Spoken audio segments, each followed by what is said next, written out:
Hi guys, welcome to my channel. My name is Judy and I am a big fan of the YA fantasy romance genre. So I've heard a lot about the Cruel Prince series. Haven't read anything by Holly Black ever, but I've heard really great things about her writing and about the books, so I was just really curious about it. I think they're honestly one of the most hyped YA fantasy books ever, so of course I had to get my hands on them. I ended up getting the Barnes & Noble editions just because I loved that all of the covers were black and they matched and they were just really beautiful. So this is what they look like underneath the covers. They're just so freaking beautiful and I'm obsessed, honestly. I'm really excited to get into these, and honestly they're only about 400 pages each, so I think I can get through them pretty quickly, like in the next 2 or 3 days, depending on how into the story I really get. Bitch, you thought, bitch, you thought, bitch, you thought, bitch, you thought, bitch, you thought. So yeah, honestly, let's just dive right in.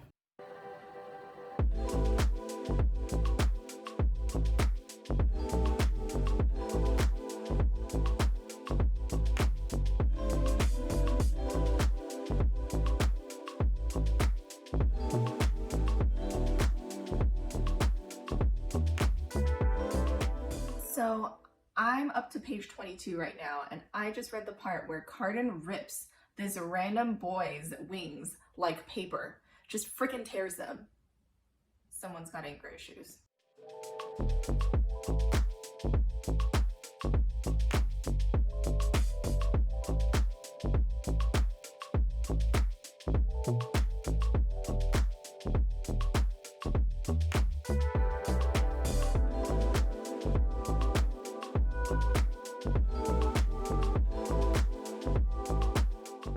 So I have to go and walk my dog now. This is Archie. He's wearing a cone or an inflatable collar because he scratched his inner eye, which is why it's all red over here. Very pink. So we're gonna go and we'll be back.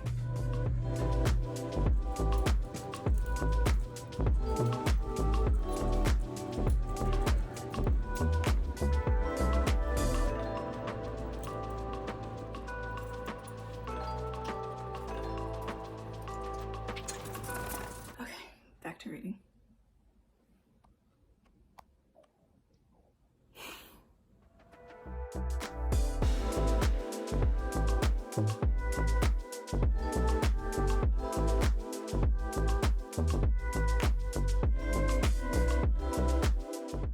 Okay, so I am about a quarter of the way through the book, and so far my overall thoughts are Jude's a little bit annoying because she's so bullheaded and doesn't really think through her actions, but I like that she has balls to stand up for herself. Taryn, her twin sister, is really annoying because she's just a sheep that wants to fit in with everybody and can't stand that Jude has her own opinions and thoughts.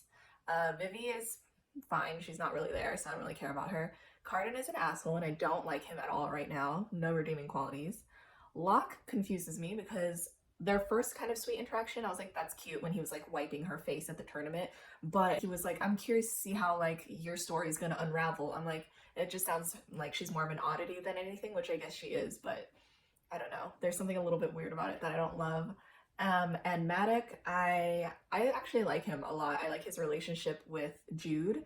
I know that it's like a weird relationship because he killed her parents in cold blood right in front of her when she was 7, but he's raised her for the last 10 years and he's been kind to her, and he treats Jude and Taryn like his children, even though, well, to as much of an extent as I guess they can as fairies and humans, but I don't know. I think he's nice and I like how protective he is of her, so those are my overall thoughts so far.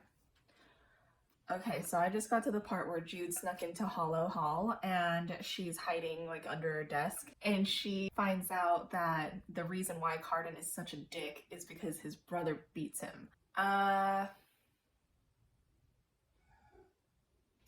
at least now we know the answer to who hurt you. Okay, so I have to go now, but I just wanted to mark where I stopped off. So I basically just got to the part where Valerian sneaks into Jude's room, tries to kill her, but she ends up killing him, and she shortly after has to go on a mission with Ghost. So lots of stuff happening now. Kind of excited to see what's happening next. Normally with these like fantasy stories, I'm more interested in like the romance aspect than anything, but I'm pretty invested in what's gonna happen, honestly. More to come.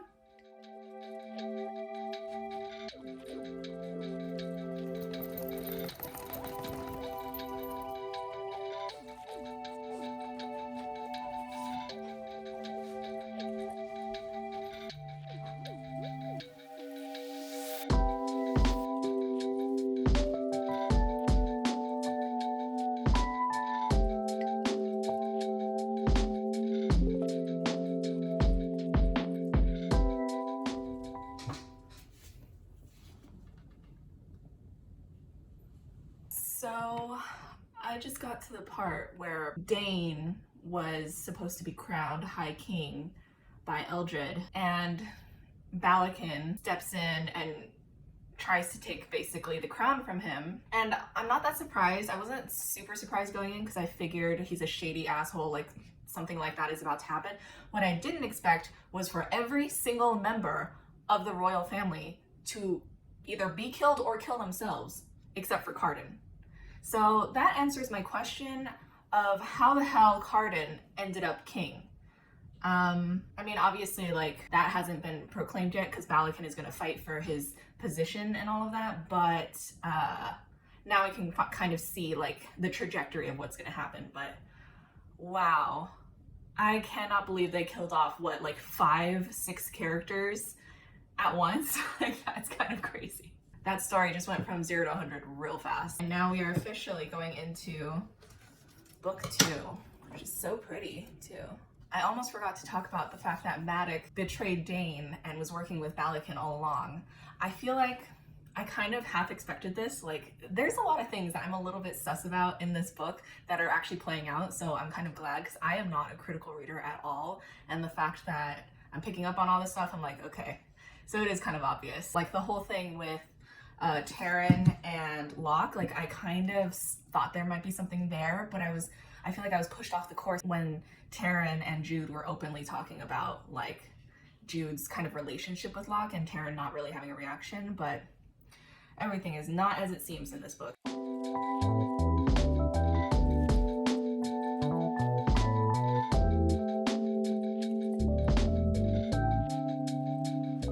So I'm currently at page 274. So up until this point in the story, after the whole royal family except for Cardan and Balakin are killed, there's a party going on because of course there is. So she gets back, and this is the really juicy part. So she gets back and she's like, oh, I just got swept up in it. So they're not like suspicious of her behavior at all. But this is where my theories about Taryn and Locke are officially confirmed. Jude is piecing together the little bits of information that she has about Taryn and Locke and their interactions, and she finally realizes that he is in fact the guy that she has been planning to marry this whole time. And I cannot believe this girl. Like, I knew I didn't like Taryn pretty much from the beginning. Like, she's just a wuss and I did not like her.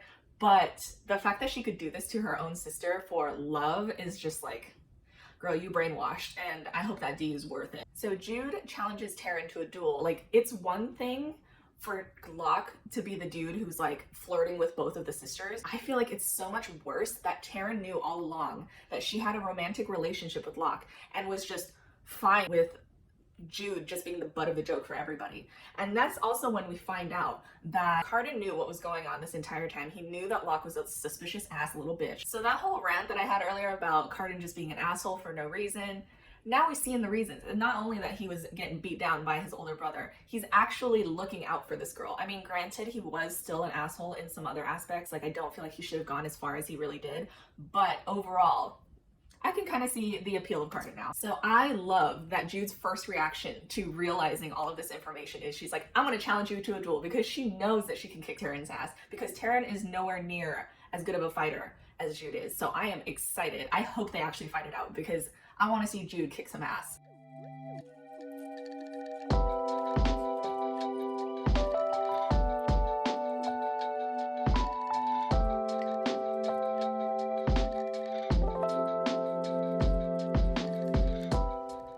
Taryn is the definition of a pick-me girl, and I'm not about it.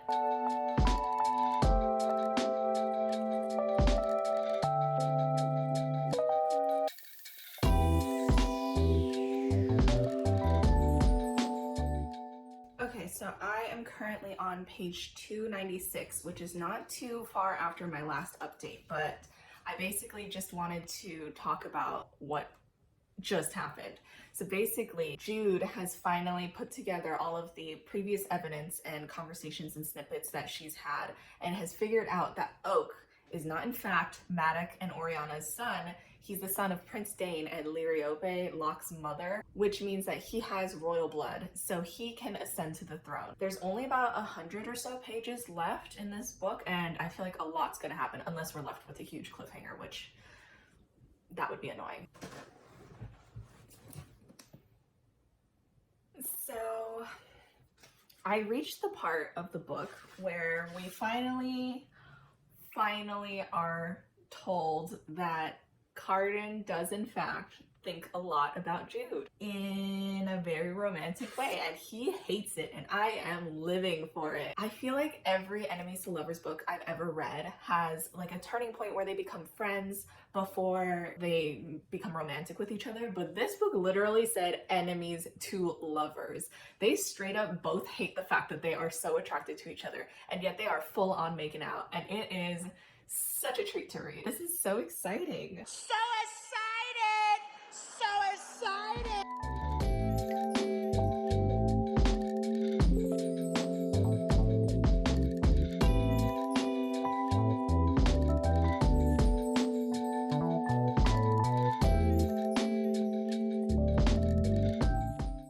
Okay, so today is day 3 of the Cruel Prince reading vlog, and so last night I finished the first book. I'm gonna get into my thoughts a little bit later, but right now I actually just have to go to the library to pick up some new books, so I'll just take you guys along with me.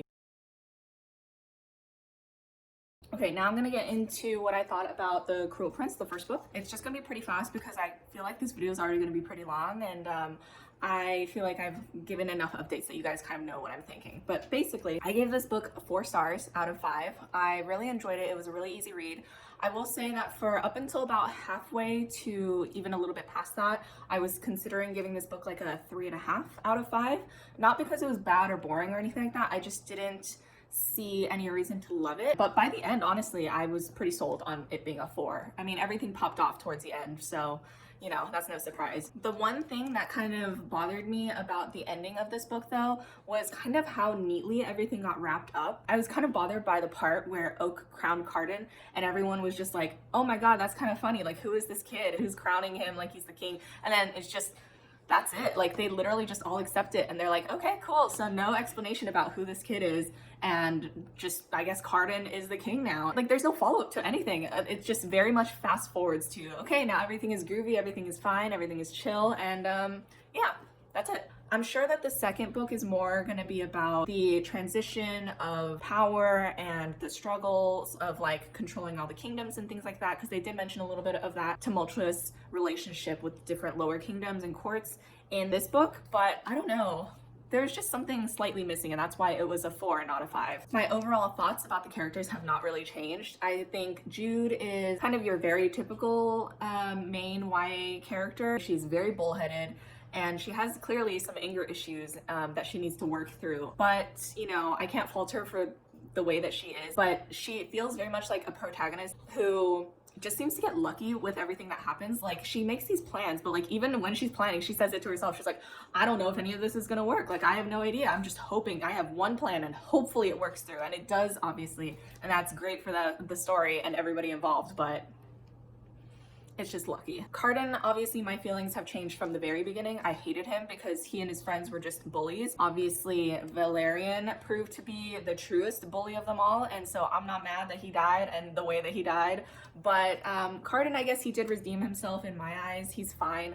Still don't love him, but I don't hate him anymore. Taryn is still a piece of shit. I don't like her. I don't like anything about her. Her and Locke can just go like hide in a corner and die, honestly. Like I do not care for them. I don't know how involved they are in the future stories. I kind of hope not at all, to be honest. Vivi, I think, is one of those characters where I don't feel much about her one way or the other. Like she isn't super present in the books, but she's also not non-existent. So she's there, but she's not there, you know? Maddox, Maddox another one where like the ending really left me so confused as to where we stand with him, because the only thing that was mentioned at the end was that he woke up from his sleeping drought and he was angry about what happened, but that's it. So Balakin is now sitting and rotting in jail, but Maddox, there's no mention of what he's doing. I'm assuming he's just free to go back to his usual life. I mean, I have no idea. I don't think that he would be the general anymore, but also who knows? Literally, they gave us nothing, so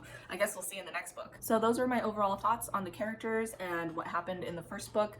I felt like this was a very easy read, and I really appreciate that because I have had some books recently where reading was like pulling teeth, and this was not that, so it was great. So I'm gonna start reading the second book outside. It's currently 2:30, and construction outside my apartment usually finishes around 3 or so, which is when I like to go out there because it's quiet and the sun is not facing our balcony now, so I can sit in the shade, and it'll just be a nice peaceful time.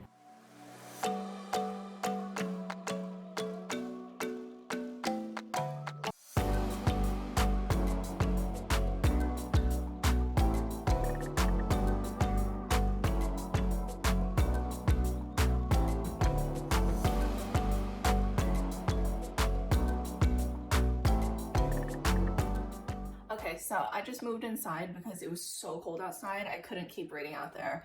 I changed into pajamas just to get really comfortable, and I'm gonna keep reading in bed. I got up to chapter 3, and it's pretty interesting so far. So I think it's gonna be another fast read for me. So I don't know how much I'm gonna record of me reading right now, just because I don't know how interesting it is for you guys to keep seeing me sit in the same spot and read, because this is literally where I spend most of my day, just reading. But you guys can let me know if you like it or not.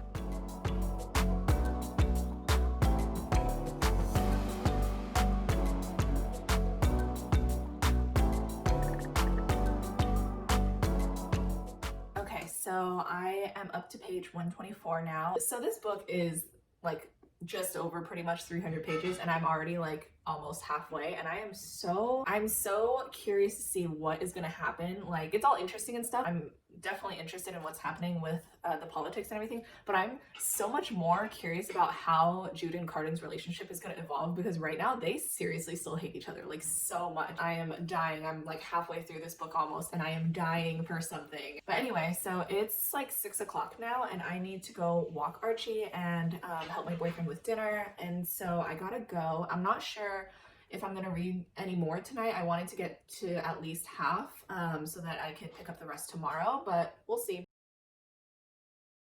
Hello. Basically, I'm outside of Archie's vet right now, and I'm just waiting for him. And this is actually the only time that I have to film. So after this, my boyfriend and I are going on a date night. We got tickets to this like a drive-in movie experience for Croods 2 at the Universal City Walk. And I'm actually not gonna film for like another 4 or 5 days because my birthday is on November 23rd and his is on November 24th. So I probably won't be reading the third book until maybe halfway through next week. Anyway, so earlier today, like literally just a few hours ago, I finished the second book. So the second book I enjoyed definitely more than the first one, because I realized that, I don't know, something about it felt like maybe like fairy tale high school or something. I really appreciated Jude's character a lot more in this book. I loved that she was able to step up and show herself and her abilities way more. Jude and Cardan's relationship, honestly, I just didn't expect them to like be so on and off and so barely anything for 2 full books. Something that I was confused by that they did touch on a little bit in the beginning of the story was why the hell Maddox managed to keep his position.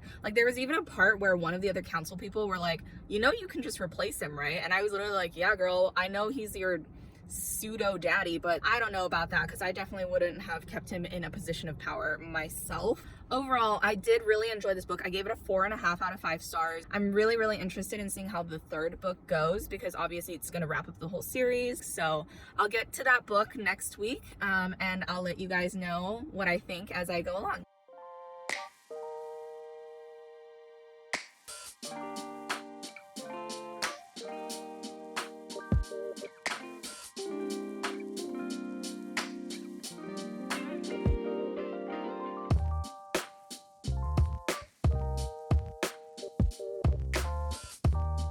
So it's currently Friday the 27th. It has been like a full week since the last time I updated you guys or even picked up a book. The last few days we spent just relaxing because my boyfriend actually took the whole week off of work, so we just kind of took the opportunity to relax and enjoy it as much as we could together. But I have been really itching to get into this book. I'm really excited to kind of finish off the series, but right now we're actually gonna go and pick up our Christmas tree. So yeah, you guys will see a little bit of that and then we'll get into reading.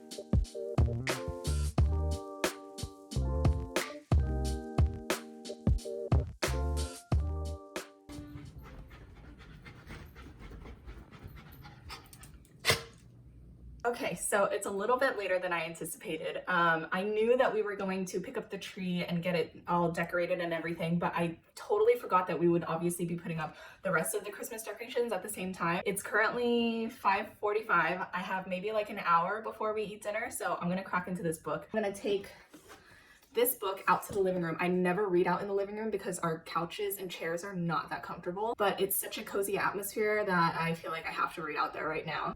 Come on. Come here. Good boy. Okay.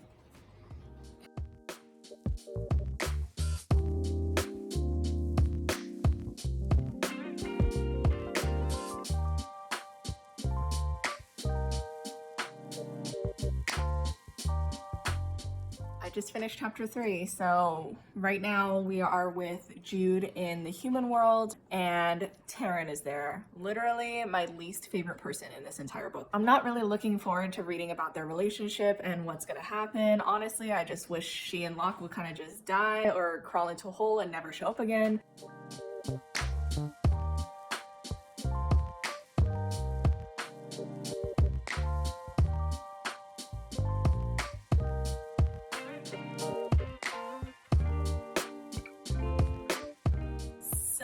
I just finished chapter 4. I feel like I should have waited to recap until after chapter 4 because needless to say, I'm very pleased by the fact that Locke is now dead, and not just dead, but murdered by Taryn. I'm so happy. When she said that she was the one that murdered Locke, I was like, all right, girl, I like you like maybe 2% more. I can tolerate you a little bit more now. I'm even more excited by the fact that now Jude has a reason to go back to Elfhame. I'm very excited because I want some more Jude and Cardan interaction. I hope that something juicy comes out of this whole story arc, but we'll see.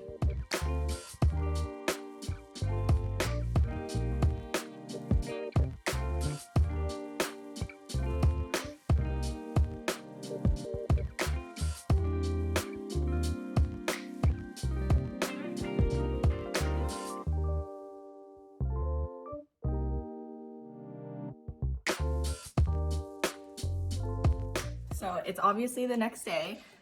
Last night I read a little bit more after dinner. I read up to chapter 22. I left off after Jude and Cardan finally did the deed. I'm just glad that we finally got some action and we finally got some real Jude and Cardan interactions.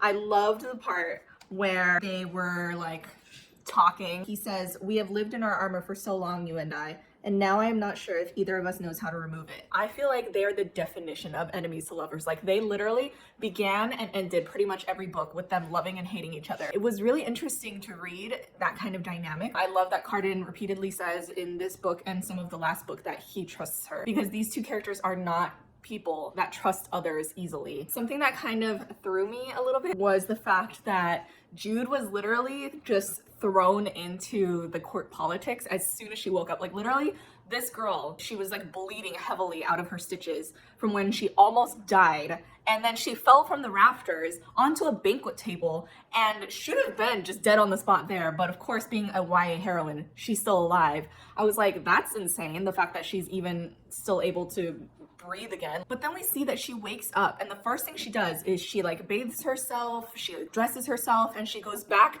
to her old bedroom. So the priority for her is getting back to her bedroom. And the whole time that she's just like walking over there and she's interacting very normally with Oak and with Tatterfell and everything, I'm just sitting here like, girl, you have been on your deathbed like 3 times in the last few days, and you're just like, this is fine.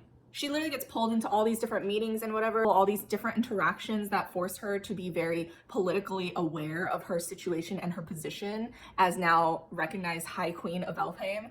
And I'm just like, I'm not on my deathbed and I can barely decide what to eat for breakfast without it being a whole debacle. So, I mean, mad respect to Jude, I guess. So anyway, that's my little update for how far I've gotten along, and I'm currently on page 204.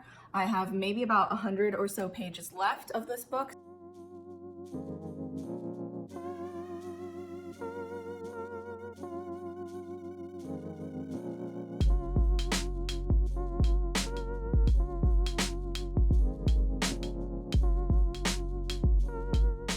So this is really random, and I don't know if anybody else will identify with this, but as I'm reading about Gurma Mog, I have literally been picturing Brienne of Tarth from Game of Thrones. She's like super tall, really built, short blonde hair, but I think she's the opposite. She's like described as stout, so she's like short and kind of burly, I think. So I don't really know why that is the image that I am picturing right now, but that's probably who I'm going to keep picturing as Gurma Mog.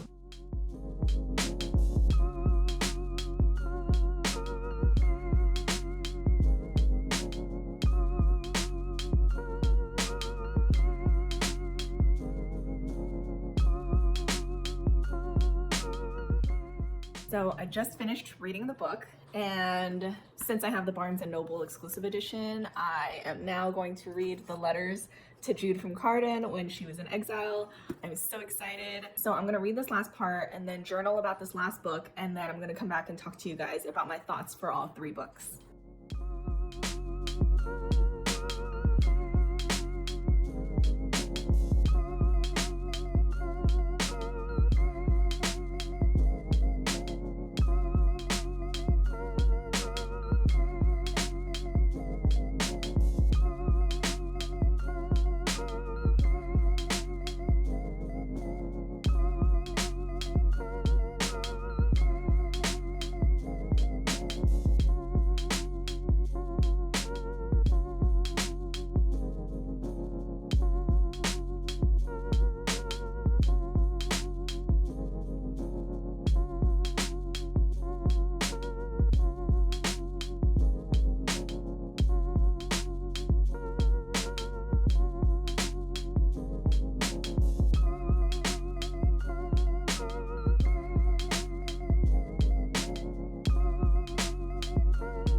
Okay, so I've finally finished all 3 books in the Folk of the Air series. Remember at the beginning of this vlog when I said, oh, I'll finish it in 2 to 3 days. What was I thinking? You're an idiot! I honestly thought because each book was so short, they're literally only 300 to 400 pages each, that I could definitely get them done quickly. It's now pretty much been like a 2-week vlog at this point. These books were honestly a pleasure to read. They were so great. I've never read anything else by Holly Black before, but I am super interested in reading anything else she writes. I'm basically just gonna launch into my overall thoughts on the books. I pretty much gave a rough summary of my thoughts after each book when finishing them. I'm just gonna go through my overall thoughts on the entire series rather than each book. I loved the characters. I loved the character development.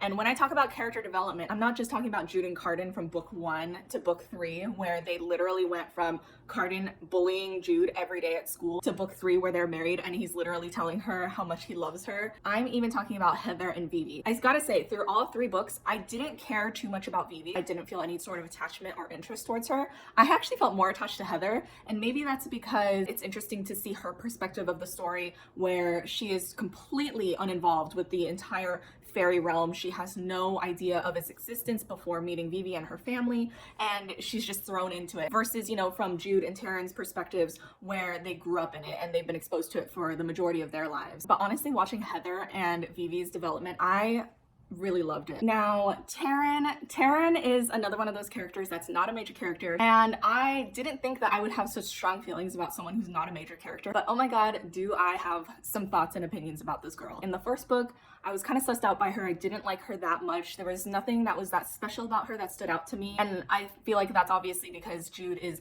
meant to be played up as the interesting sister, so didn't really think that much about her in the first book. Second book, I really hated this girl. I hated her and Locke so much. At the beginning of the third book, I was still hating her. I had no love for this girl, and I really appreciated the way that Jude reacted to Taryn showing up at her apartment. Like, she was literally like, I'm gonna strangle her, and I was like, yes, do it! But ultimately, throughout the third book, my feelings for her changed. I still don't love her. I mean, she's okay. I'm glad that everything worked out the way it did, and that she is probably gonna be raising her baby with the ghost at Locke's manor. It's what he deserves, honestly. Locke, I mean. Now, the relationship that really enthralled me and got me curious the whole time was Maddox and Jude's relationship.